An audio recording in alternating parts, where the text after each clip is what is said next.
Okay, well, good afternoon, everyone, and welcome to Australian Mango's Export Information Session. I'm Marine Empson. I'm the Industry Development Manager with AMIA, and we're pleased to host this webinar today. This session aims to provide you with insights and practical information to help you navigate the complexities of exporting to protocol markets. Um, so today you'll hear from Trevor Dunmore, AMIA's new CEO. Trevor will provide us with an overview of Australian mango export trends, highlighting the challenges and the opportunities that the industry face. Jeff Scott, if he can log in, will provide us with a brief overview of the online registration system and how to update your application online. We'll then hear from Michelle Rez from the department's Horticulture Export Program. Michelle will cover the requirements to export to international protocol markets. And finally, we'll hear from Victoria King, also from the department. And Victoria will give us an overview of the audit process and how to best prepare for it. Before we begin, just a few housekeeping rules. If you can all please mute your microphone during the presentations, just to not disturb the speakers. We will have questions. We'll take questions at the end of each presentation. So if you have any questions, feel free to unmute yourself and ask directly, or you can also use the chat function. And also wanted to let you know that this webinar is being recorded and will be made available on our YouTube channel and through our website. So now let's introduce our first speaker, Trevor Dunmore, AMIA CEO. Trevor will, over to you. Thanks, Maureen, and welcome everybody. I think Maureen's going to drive this slides because I have a bit untight, a bit illiterate as far as computers go at the moment. Anyway, so we just look at our export volumes through the season over the last 3 seasons, and you can see in the grey line, the 23-24 season, how export volumes were significantly lower than the previous 2 seasons, and that's a reflection on just the season we had, both lower volumes in some varieties and also, the pretty horrific season the Far North Queensland growers had with ex-cyclone Jasper and the rainfall. So hopefully coming up this next season will be back to a more stable year. Next, please, Maureen. As you can see, and this is just a quick overview of our top 10 export markets and volumes for the last 5 seasons. And as you can see, in some markets like New Zealand on the left, it's been reasonably stable, a little bit up and down, but reasonably stable. The really dramatic changes we've seen in Singapore and Hong Kong, which have gone from pre-COVID really substantial markets for us down to relatively low volumes. Other markets like South Korea still relatively low volumes, but at least reasonably stable and started to return back to pre-COVID times.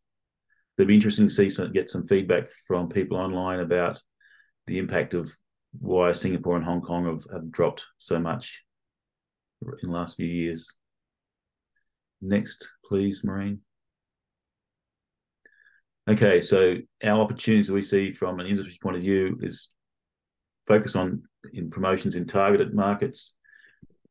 Probably as an industry, we need to be better at actually assisting growers and exporters and actually put in programs that will support them, whether that's in trade shows or other activities, and also try to start to engage better with our target market countries, so either inbound or outbound trade delegations. Next, please.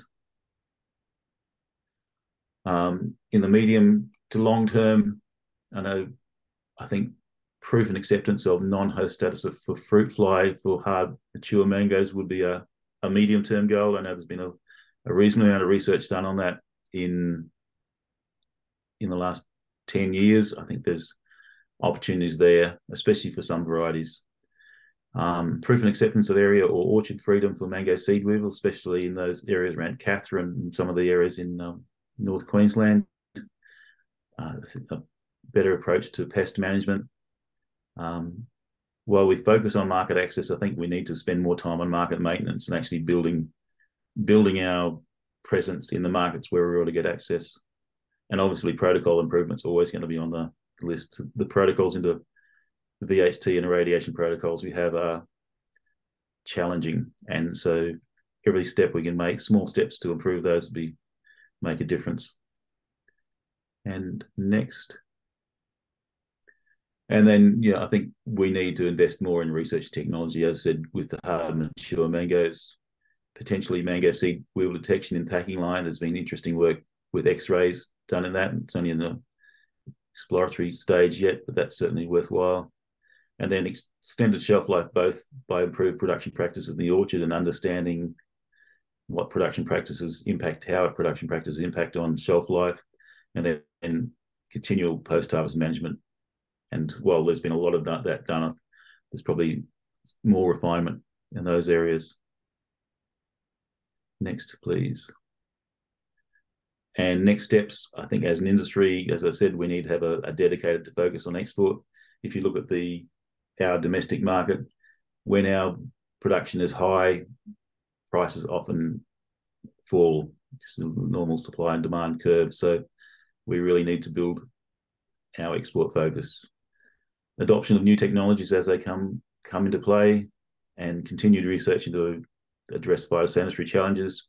And also we need to continue to build a cohesive and collaborative culture, which is it's a little bit of a challenge when we are competing often in the same markets. And that's it. Thank you. Thanks, Trevor. Is there any question for Trevor?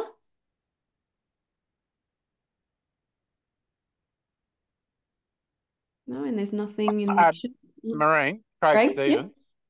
Just a question for Trevor. What when you're looking at the Hong Kong and Singapore markets, do you have access to what the average pricing was for that fruit in the big years compared to the pricing for the fruit over the smaller years?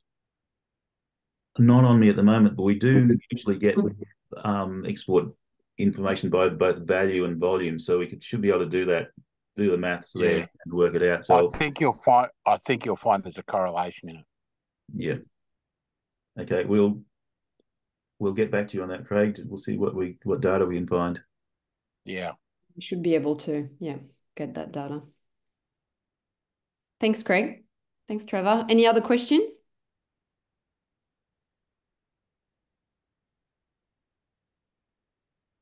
No? Well, thank you. Let's move on. We'll now hear from Jeff Scott. Jeff, you've joined us. Yes. Yep. Finally got here. Thanks, Jeff. So Jeff is the CEO of Australian Table Grape Association, and Jeff will briefly update us on the online export registration platform. Thanks, Maureen. Just same as last year, there hasn't been a great deal of changes, except for the fact that we have now rolled over all of your previous applications. So when you first log in, you'll see a big blue box that says pending creations, and underneath that, you'll see all your previous applications from previous years. So they're there for your history, should you wish to go back and have a look at them. But the important thing, just a couple of key points, you obviously need to click on that pending creation box. The first thing that you'll need to do is to complete your export options. And within those export options, you'll have the countries that you intend to export to. So you need to tick each of those countries if you wish to go to any of them.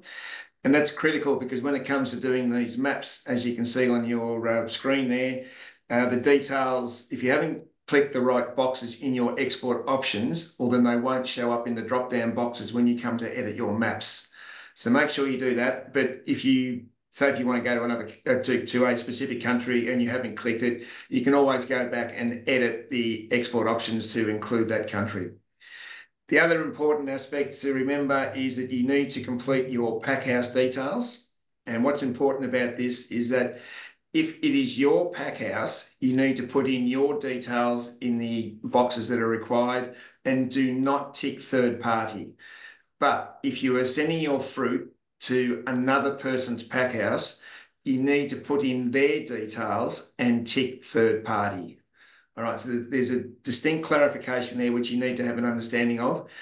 If it is your packhouse and you tick third party, then you won't come up on the list to say that you've registered your packhouse. So again, if it's your packhouse, put in your details and do not tick third party. But if you're using someone else's packhouse, you're sending your fruit to another packhouse somewhere in close by, you need to put their details in, which will be their MG number, and then also tick third party in that box down below. The next thing you need to do is go to your maps and you need to edit your map. Now, the screen that you've got there is what you'll see in your application. And you'll see everything there is green, but if you haven't completed it correctly, it'll be in red. So the first thing you need to do is click on that little arrow that had the previous screen to edit map, and it'll come up as such, and you'll see missing values. So now there are validation checks throughout the system that if you haven't completed any of the required information, well, then it'll be show red and you won't be able to submit your application. So the way you edit your map is in terms of your blocks. As you can see there, you've got that one block there is turned white. And to do that, on the right-hand side, you'll have your headings, property boundary, block boundaries, and so on. So whatever area that you wish to be in, you need to make sure you click on that area. So in this case here, we've clicked block boundaries on the right-hand side. Then you click inside your block, and that will then turn it white, as it's shown here. And on the right-hand side, all the information is required to be entered. Now, that has not been rolled over, so you're going to have to manually input information required on the right-hand side. It'll automatically calculate the size of the block in terms of hectares. You then need to put in the fruit, which obviously is mangoes, but they're all drop-down boxes. Then you'll select your countries that you intend to export to. And again, that relates back to your export options for the countries that you've selected. So they'll be all listed there. Select which ones you intend to go to for this specific block. Then you need to put in your block name. Now, hopefully that's been rolled over from last year, but block names need to be in numerical order. All right, so you can't put in, you might have in your own system, say John's block and Sam's block, etc. But the department requires sequential numbering of blocks. So there'll be MO1, then MO2, then MO3, etc. So make sure that's in there. Then you have your fruit varieties, whatever variety of mango there is. And then you are required to put in your number of trees. So once you've completed that, which is those boxes there on the right-hand side, you can then just go into the next block, in this case MO2, and click that. That will then turn white, and the same information is displayed on the right-hand side, which you need to complete. So you need to do that for all the blocks that you intend to register. If your property has changed, for example, if you take the block underneath MO2, nothing is there, you can add another block at any time. So just by drawing the property boundary of that block and then putting the information that's required. In this case here, if you were to add another one, it would become MO4 and then put in the information. Once all that is done, you can then save and submit or save and close. That then will take you back to your general application. Underneath your maps, you'll then see in verbatim, basically in writing, what you have actually submitted for your blocks. So you can verify that.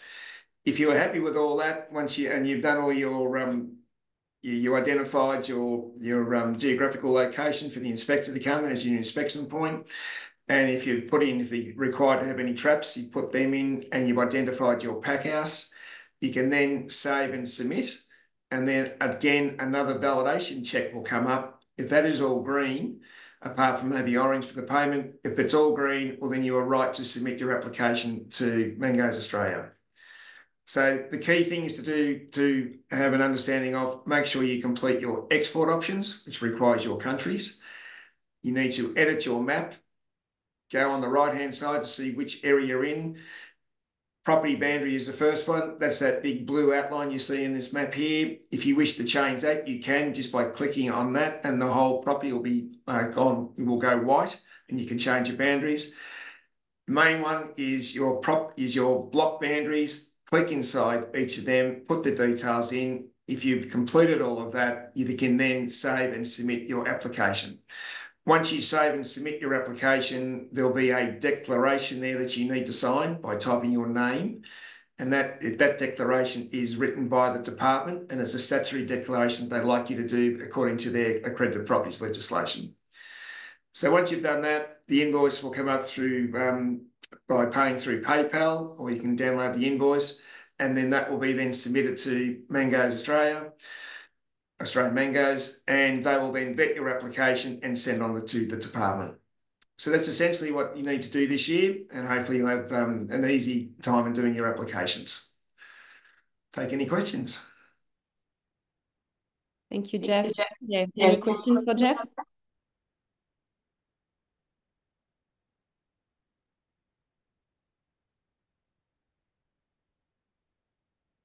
No, thank you. So you need to complete your online application by the 26th of July. That's the deadline. And as Jeff mentioned, all of your information gets rolled over except for your block details. So you just, if nothing's changed, you still need to log in, add those missing values, and then submit it. It'll then be sent to AMIA, so to us for review. And if we spot anything unusual, we'll get in touch with you before we submit it to the department. Okay, well, thanks, Jeff. We'll now hand over to Michelle Rez from the department. I'll stop sharing.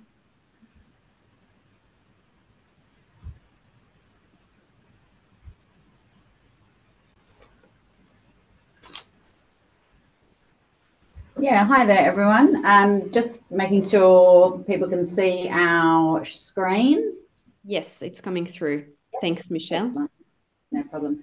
So as Maureen said, Michelle Ress is my name. I work as the Assistant Director in the Horticulture Exports Program. Within my team, I have Victor Phillips, who is also in the room with me, which our camera may not go over to Victor, but he is here. And I've also got my director, Russell Cant, who is also in the room with us. There is a third, so it's myself, Victor, and there's a third member of the team, which is Luke McGilvray. Luke is not working today, but yeah, the three of us look after all things mangoes, basically. So exports of mangoes sits with our team. So just wanted to sort of start by going through basically sort of already been said that through applying for farms and pack houses. So we do release an industry advice notice each year by the department. It's on our website. So that's an annual event, and we release it in about May, and it usually closes a couple of months later. And as Maureen mentioned, this one closes on the 26th of July. So you only need to register if you're exporting to China, Korea, or the USA. Japan does not have a requirement for farm and packhouse accreditation, and nor does New Zealand, given they are protocol markets, but they don't have that requirement. So you don't need to worry about those markets.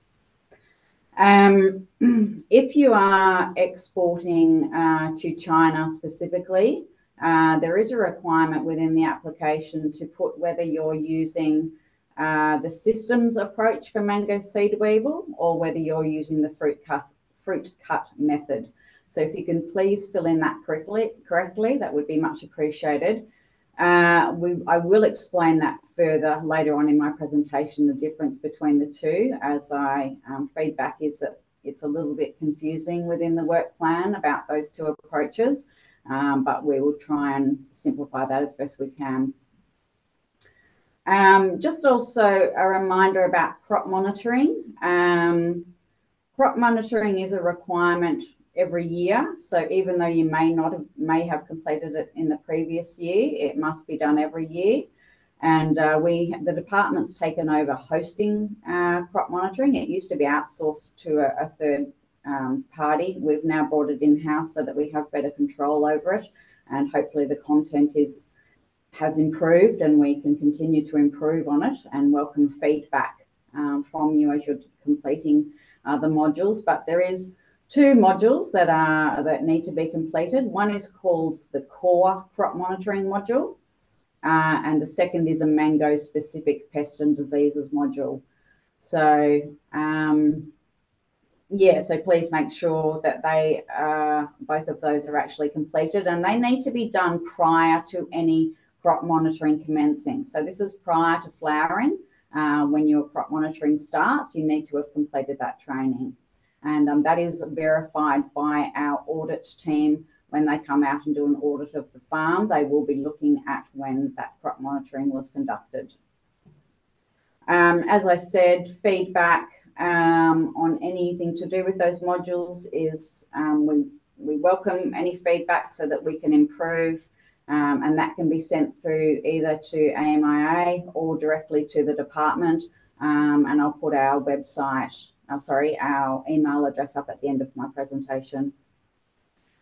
And just also a general sort of note, obviously when we are sending product to overseas markets, we need to be free of all pests and diseases, not only the ones that are of concern to that particular market. That's what we are certifying against, is that we are free of all pests and diseases. So it is, obviously extremely important that we're doing correct monitoring and recording that appropriately so that we can, ensure that our trading partners are satisfied or with the way that we're managing our orchards. Any information on specific protocols and work plans, which is our government-to-government agreements, and our work plans are the department's way of simplifying, if you like, those protocols. So they're intended to be provide you with some more information about how we actually export. They are housed in what we call MyCore, which is the Manual for Importing Country Requirements, and that's also on the department's website. It does require a login to be able to get into those protocols and work plans, but if you just follow the link on the website, that will take you to a registration page where you can do that. So please make sure, if you are exporting to these markets, that you have that access available. All right, we might move on to some of the more specific markets, and I'll go through one by one. And please feel free, I will pause at the end of each market that I talk about. So if you've got any questions at the time, pop it into the chat, or please feel free to jump online so I can see you and ask appropriately. All right, so first of all, we've got China. So China is a vapor heat treatment pathway. So China actually requires joint approval of farms, pack houses and treatment facilities. So what that means for growers is that basically we have to send, so the department, when I say we, has to send a list of all accredited farms, pack houses and treatment facilities to China prior to the beginning of the export season. Now, what happens with that list is that China actually has to publish it on their website. So we've had a few years where they haven't actually published the list. Last year, they did publish it, which was greatly appreciated, not only for mangoes, but for other commodities as well. So that meant that new growers and pack houses that weren't previously published by China were able to export last year. Now, we go through the same process every year. We provide them with that list. It is up to China whether they publish it, and we do hope that they will continue to publish our list, but I guess I just want to warn that there are no guarantees that they will. So please don't assume that you can just export to China. We do need, certainly if you were previously able to, you can, but if you're a new entity, you cannot export until that list is actually published. And the way that we will communicate that to you is through AMIA. We notify them when the list is actually published, and they will advise stakeholders accordingly. All right, and then just also a reminder about farms with fewer than 400 trees are not able to apply for China as well. That is published in the work plan. And on that work plan, my team is currently in the process of updating the China mango work plan. We do understand and appreciate that it is somewhat confusing, especially around the approaches for mango seed weevil. So we plan to have that revised prior to the start of the next season, and we'll certainly do our best to simplify those processes to make it clearer. All right, so I'll move into the systems for your options for managing mango seed weevil. The first is the fruit cut survey method, which we may look to rename in the revised work plan, but we'll stick with that at the moment. Now, this is declaring farm freedom, so there's quite a distinction between the two approaches. So farm freedom for fruit cut survey. So what this requires is fortnightly crop monitoring, which must commence from flowering until the end of harvest. Now, all details of crop monitoring must be recorded on a crop monitoring template. You can have your own recording, but it must include everything that is on the China work plan template, crop monitoring template. So all of that detail must be included if you're going to use your own, or as I said, there is the option to use our one, which is part of the China mango work plan.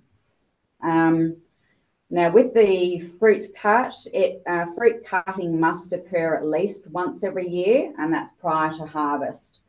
The way to actually work out how much fruit to cut, because it is quite a lot, there is a sampling regime in the work plan which tells you, there's a bit of a formula for the number of trees that you've got,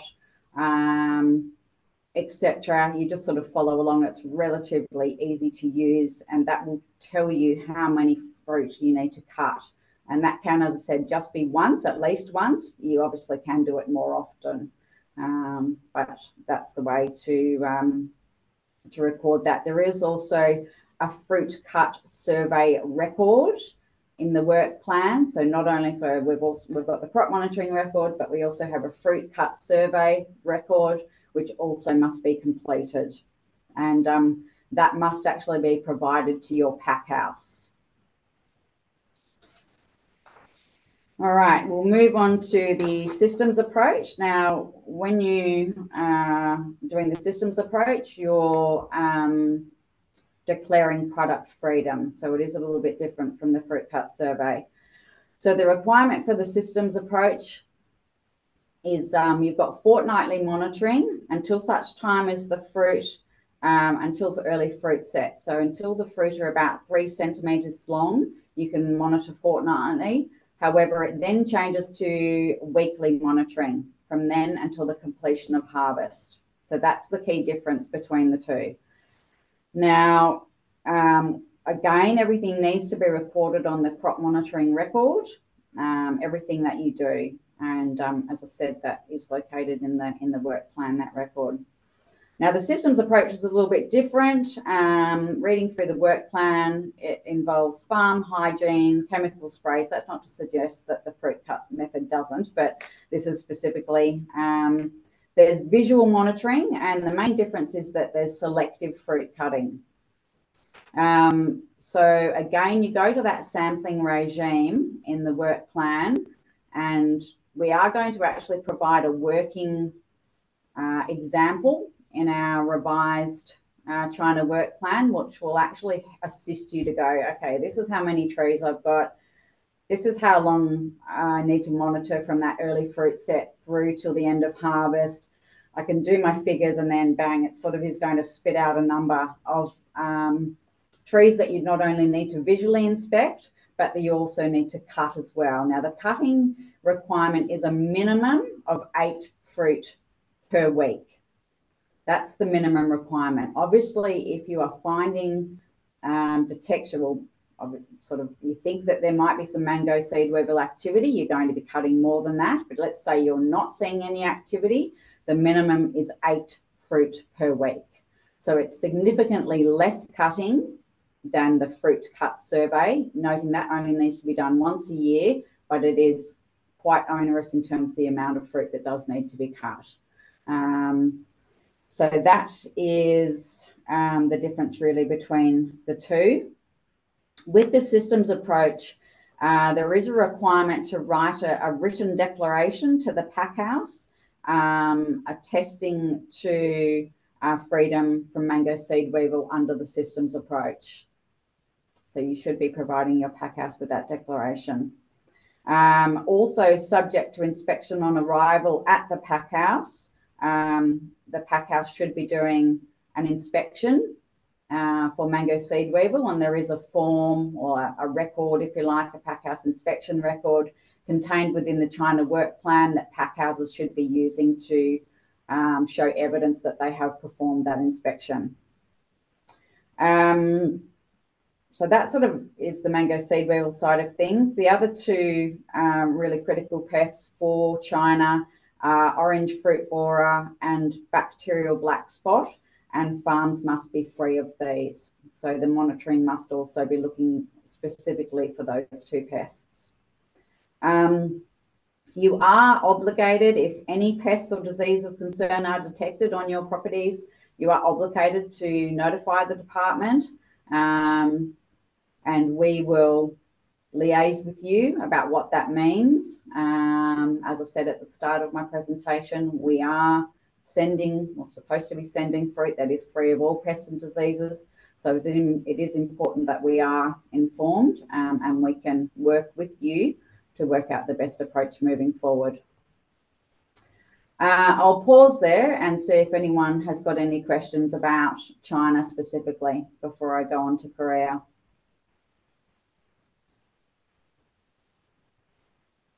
Any questions for Michelle about China?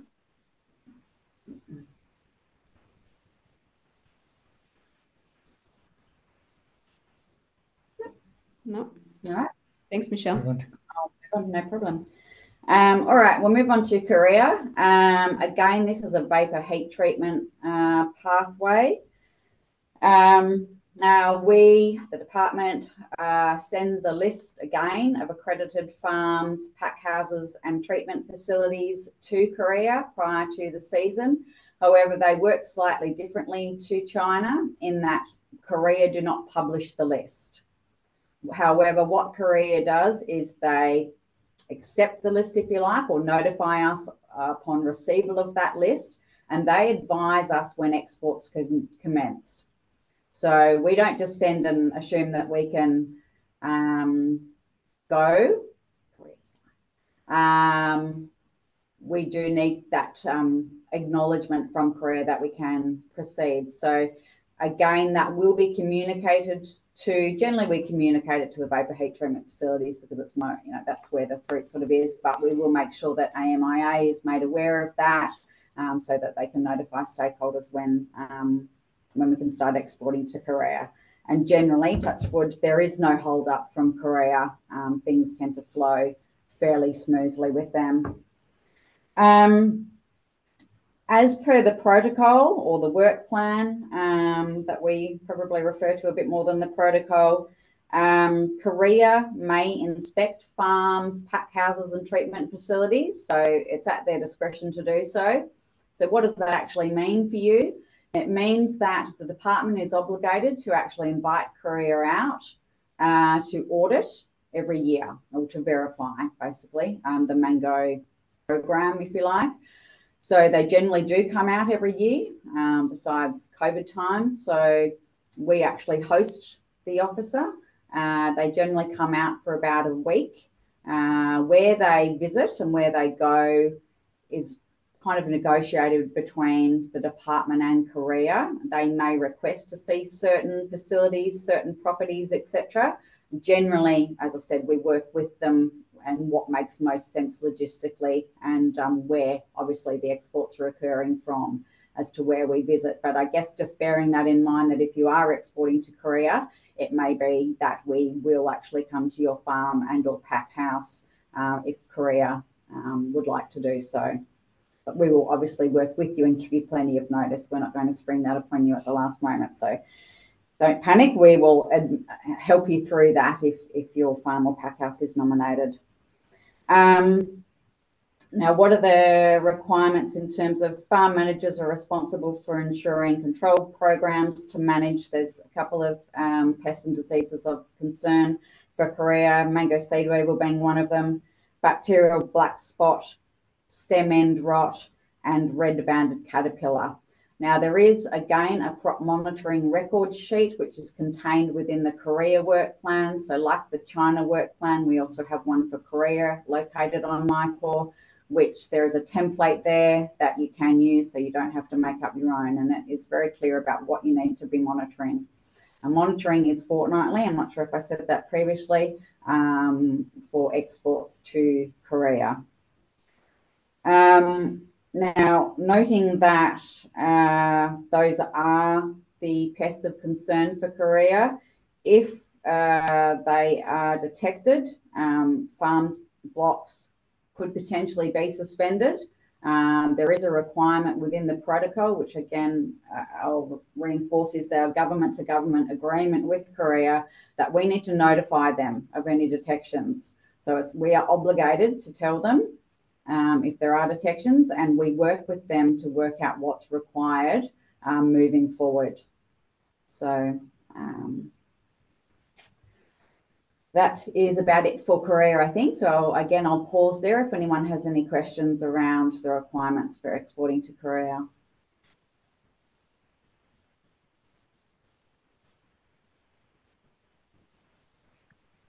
Sorry, this is Tina from Perfection Fresh. I just have a question on sending the list to Korea. Is there a specific time frame, date, deadline? Yeah, well, what happens is, in line with the industry advice notice, obviously we close that on the 26th of July. The AMIA do a vetting process. It then comes over to our audit, or comes over to us. We look at it, goes to our audit team, we schedule audits, etc. So there is timings around it. It's certainly before the season commences, and we try to do it as early as we can, noting that we obviously have to make sure our list is complete and accurate before that we can send it, because we don't want to be sending something that then needs amending later on. So we make sure our list is as accurate as we can at the time. So I can't tell you exactly what month we send it in. I can't probably recall off the top of my head. It might be, probably around that September, October mark, we try to send that list. So that's why we have cut-off dates for receiving applications, because there is a bit of work at our end and AMIA's end, and notifying trading partners and getting lists together and all of that. It sounds like a simple process, but it is quite lengthy for the certain, and each market has their own requirements. Does that answer your question, Tina? Yes, sort of. I suppose it's just a timing thing for us. If we wanted to send stock over to Korea in October, whether, those timings would work. Yeah, sure. And that's the sort of, that probably shouldn't be an issue. We can certainly, that's the sort of feedback that we need. So whether that goes through AMIA or directly to us, we don't really mind. But if there are requirements and people want to be exporting early, we will do our very best to make sure that that list is sent as early as it can be, so that we get that approval or that sort of notification that exports can commence. So 100% we want to help you guys out with trade, make sure there's nothing standing in your way. So yeah, that would be, in everyone's best interest to get the list there as quickly as we can. Thank you.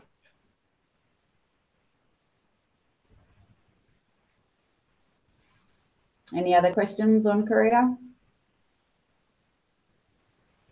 No. All right, we'll move on to the USA. So the USA is an irradiation pathway, so slightly obviously differently to the others. So what do we do for the USA? We have access, the department has access to the USA database.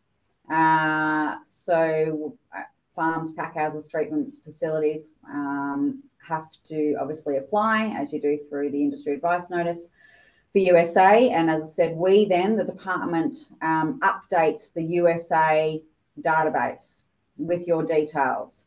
So unless we have you on our list, you will not be included on that database. So once we've done that, USA sort of lets us know that everything there is fine and ready to go, then exports can commence. Just a reminder that within so what we call the agreements between us and the USA is, it still says it's a pilot program. Don't be too concerned about that. It has been a pilot program for many, many years. It's called the Operational Work Plan on MyCore, and that is your source of truth for all things exports to the USA. We may at some stage move it off being called a pilot program, but for all intents and purposes, it doesn't really matter that it says that. It's our agreement with the USA on how to export. Now, bearing in mind for exports to the USA, fruit must undergo pest control activities for target fungi, quarantine pests. Now, this involves a pre or post-harvest mitigation options. Now, the crop monitoring records, including the spray diaries, must be provided to the authorised officer as evidence of this. So whether it is a pre or post-harvest fungi pest control activities. So please make sure that that is happening. As I said, it does need to be provided. It's on our MyCore case for mangoes to the USA, that evidence must be provided to the authorised officer for exports to be, to show evidence against meeting that requirement. For exports to the USA, it is a requirement that a department authorised officer, so I'm not sure how familiar you guys are with authorised officers. I presume you've probably heard of them. They are the ones that do the inspections of your fruit when it arrives at when it has been treated at either vapor heat treatment facility or through irradiation at Steritech. The difference with irradiation is that the inspection actually occurs prior to the treatment being conducted, and it must be done by a department authorised officer. It cannot be done by a third-party AO. What that pre-treatment inspection looks like is that they will randomly sample 150 fruit from the consignment, and there is a minimum requirement of at least 30 of those fruit to be cut, looking for signs of internal pests, so specifically mango seed weevil. So that is a requirement. Now, on that inspection, if 2 or more mango seed weevil are found on that detection, the whole consignment will be rejected and it cannot go for treatment. So just letting you know that is, your fruit will be cut if you're exporting to the USA. And yeah, that's a requirement to really ensure that your fruit does not contain mango seed weevil. Now, what do USA do in terms of how they go about auditing our system? So currently, the USA performs a remote audit, and what I mean by that is that each year they send to the department a whole list of things that they want to see. So that's records on spray diaries, crop monitoring records, farm and packhouse accreditation, documentation for particular consignments, etc. So they send all of that to the department, and we have to provide all of that information back to them so that they can conduct a remote audit of us, of the system, if you like, of the Mango program. And as I said, that does occur on an annual basis. So if we do reach out to you, generally the USA will nominate exactly the farms, packhouses, the consignments in particular. We don't put those forward. They request them of us. So if we do come to you at any stage, it won't be until the end of the season anyhow, requesting that information. It is because we are obligated to do so by the USA. And if you are exporting to the USA, you need to be able to provide those records. Yeah, I think that's probably about it for the USA. Does anyone have any questions on that?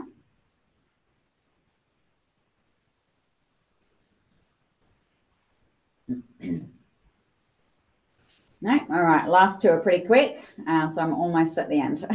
Thank you for your patience while I get through it. So we've got Japan and New Zealand, both protocol markets as well, but as I said at the start, they don't require farm or packhouse accreditation, so you don't need to apply. However, it is, I guess, worthwhile for you to note that for Japan, it is a vapor heat treatment pathway, and Japan, it is quite onerous to export to Japan. They do require pre-clearance. What does pre-clearance look like? It means that an officer from Japan needs to come out to and station themselves at the vapor heat treatment facilities for the duration of the season. So they have to oversee treatments going to Japan. So as you can imagine, that is logistically quite challenging as well as costly to industry, and we acknowledge that. However, it is a requirement within the protocol that is our agreement. We have reached out to Japan at the end of the last season, noting that there was a new work plan implemented just prior to the last season, which included all variety, access for all varieties, which was a great win. So you can, I should have said that at the start, all mango varieties can be exported to any of these protocol markets. There is no longer the restriction on the varieties to Japan, so that opens things up further. Sorry, I've lost my train of thought. Yes, getting back to the requirement for pre-clearance.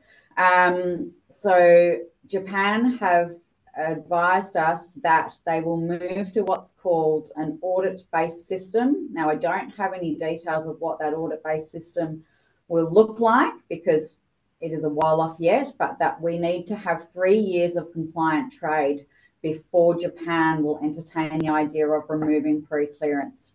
So what does that mean? Last year was year one. Because of the implementation of that new work plan and new varieties, they've taken that to mean that was year one. So we have a further 2 years of trade with good compliance before they will consider, or we will be even eligible to remove that pre-clearance requirement. And as I said, I don't know what the audit-based system will look like, noting that obviously it can only be better than what pre-clearance is, but I can't provide further detail on how that will actually look. But we are a couple of years away from that. So that is just the way that it is at the moment and for the next couple of years. Yeah, and in terms of New Zealand, it's an irradiation pathway. As I said, there's no farm pack house. Everything is contained within the New Zealand export plan, which again is on MyCore. if you look at the specific commodity mango in the export plan, it will tell you the requirements for exporting.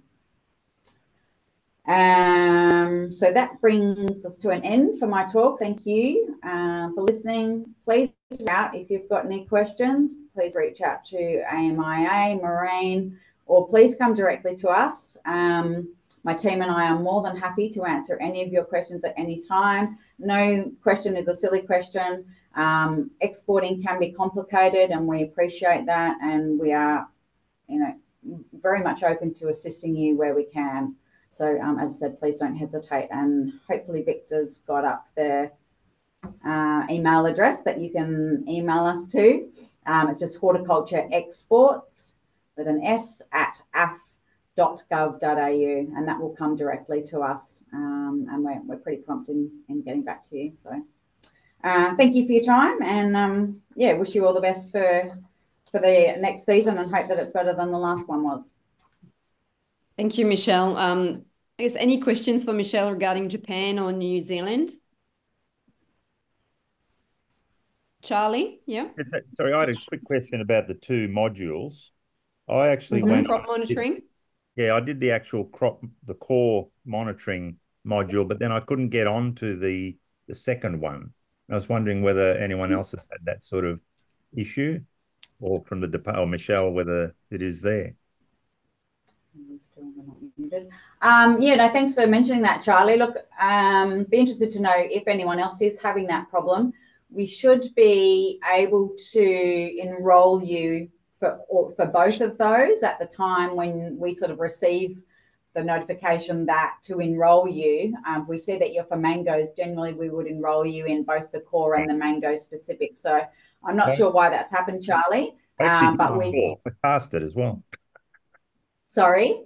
I was actually able to do the core modules without any issues. All right, well, leave it with us. And we'll take that offline and follow that up. Yeah, we'll look into that and come back to you, Charlie. We'll have a look at why that might have happened.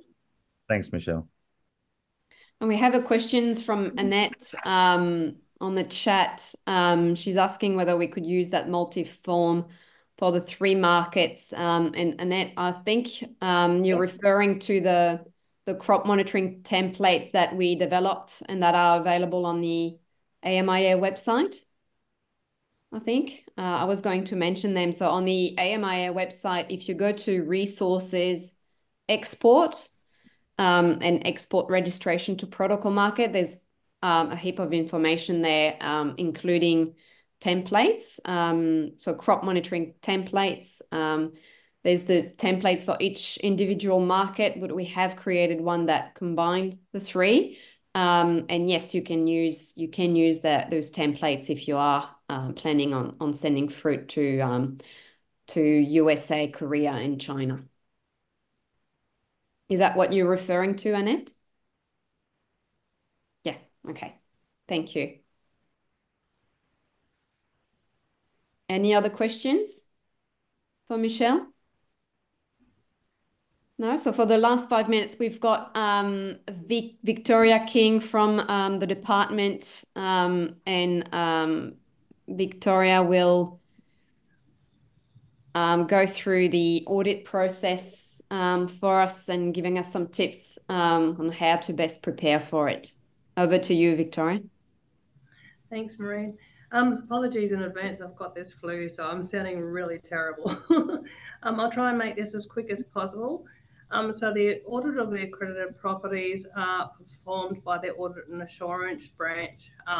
We're qualified auditors. We're contacted by AMIA, and they normally give us an update of when the fruit's ready or when the growers and the pack houses will be ready to audit.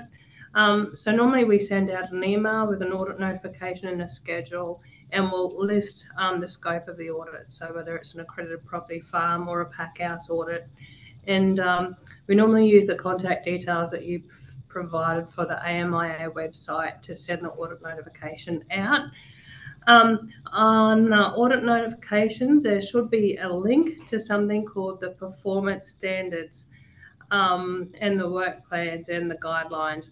every single question that we ask at audit will be in the performance standards. Like, the departments put a lot of effort and a lot of time, and they're very smart people, and they've made these performance standards. They're really easy to use, and they even show you how to meet these performance standards. So it's a very, very good tool to read through, and I recommend that you read that prior to audit, just to make sure that you have all your documentation ready for audit. The quicker you are, obviously it's a chargeable exercise, the charges will decrease if you have that information available. When we arrive, we'll do a quick entry meeting. That's the time when growers can raise anything if they want to talk about which they'd prefer, the sequence of the audit, whether they'd like to do the farm audit first or the pack house audit, or if there's any questions relating to export of the product. All that can be discussed at the entry meeting. Basically, I'll just walk through all the activities included in the performance standards. So, like I said, if you have access to performance standards, there's 3 different types of performance standards: one for the accredited pack house, one for the accredited farm, and one for the accredited crop monitor. Like I said, very useful tool. I can't reiterate how important that is. The audit process documents will be reviewed prior with the auditor asking questions to gauge understanding of the requirements. An inspection of your pack house and your farm will be conducted. And at the end of the meeting, there will be a quick exit meeting to discuss any findings or observations. Advisory findings or corrective actions are also discussed during the exit meeting. If you're a new grower, you will only have an advisory finding, or if you're a continuous grower, you'll have a corrective action. And so for advisory findings, you get 7 days to rectify. Obviously, you'll have to rectify that prior to approval being given to export. Corrective actions, like I said, therefore continuous growers, and they're grouped into 3 different categories: minor, major, and critical. Minor, you'll have 28 days to rectify; major, 14 days to rectify; and critical, 7 days to rectify. These corrective action requirements and the difference between the major and the minor is also listed in the Performance Export Operations Manual Audit of Establishment. So if you can save your Planned Export Operations Manual to your favourites, that would be greatly appreciated, because it contains all the information that you need for your accredited property, phytosanitary certificate requirements, and audit information. Issues previously found at accredited property audits: limited or no documented procedures, lack of traceability back to the block. Obviously, that's very important. So we need to be able to trace the move of the export product from receivables through to dispatch, as well as when the phytosanitary status starts, which is at the block level for blocks that have in-field controls. The other issue we have is limited understanding of protocol accredited property requirements. Like I said, the work plan and your performance standards are your best friend. As long as you're aware of those, you can meet all our requirements. We want to be as transparent as possible so you guys can meet the importing country requirements. And if anything's going to go wrong, it always goes wrong on the weekend or after hours. So it's good to have those reference material and you to be familiar with that reference material. Another issues that we've had previously: ineffective security of export eligible fruit. So you're basically unable to readily identify export eligible and non-export eligible fruit. So you need to keep your documentation and your labelling up to scratch. Closing out cars and advisory findings. If you're issued a car or an advisory finding, please read through the car or the advisory finding carefully. Contact the auditor for clarity if required. Address the issue and document how you action the issue where appropriate, taking photos. sometimes that's a lot easier if you send us through photographs. Don't just rectify the issue, but put procedures in place that's going to rectify issues in the future. So that's all I have. Any questions about the auditing process? I'm just a little bit mindful of time, that's all. Thanks, Vicky. Any questions, Charlie? Yep. Oh, sorry, Victoria. Last year, I had to have also have the audit in season. And I don't know about many other farmers, but during the season, I don't sit there checking my emails daily, hourly, or even weekly. And so the department had only sent an email advising me of a potential date for an audit. So rather than a question, I'd like to ask if it's possible that by all means send an email, but follow up with a phone call. Say, look, there's an email with the details, because I missed it completely through nothing other than I was flat out working and not checking my email. Usually, I think it's an email and a text, but yeah, I guess it was only an email. Yes. So I'll have to, yeah. We'll... Also, like after we send the audit notification, we also give a call like a couple of days in advance just to verify. Sometimes, like if it's better to have a generic account, so like a pack house or admin account rather than just a singular individual email account, because like you said, sometimes you're busy. So if there's admin staff or a generic email account, that might be better. No, look, we're a very relatively small farm. I don't have an admin person sitting there to check email. Yeah. It's busy, so I missed out on the opportunity to have that audit altogether. Not that it mattered, because it was a shit out season, but anyway. But yeah, I advise the person I talked to is that, you know, a phone call would have really assisted. Just very simple. Yeah. Got our contact details. There's this assumption that everyone sits there with their emails on their phones, and I don't. Yeah. No, thanks, Charlie, for that feedback. Usually, yeah, we'll have a look and we'll work with the audit team to ensure but it's usually, you know, an email and a text. So we'll just, it goes through the online registration platform. So we'll also make sure that, you know, it's not an issue with the platform itself. That'd be great. Thank you. Yeah. And I've put a QR code there on the screen to access all those performance standards that Vicky mentioned. They are very useful documents. They're just a checklist basically with the documents that you need to have ready for audit. So the link is also available on our website, on the AMIA website. Any other questions for Vicky before we finish up?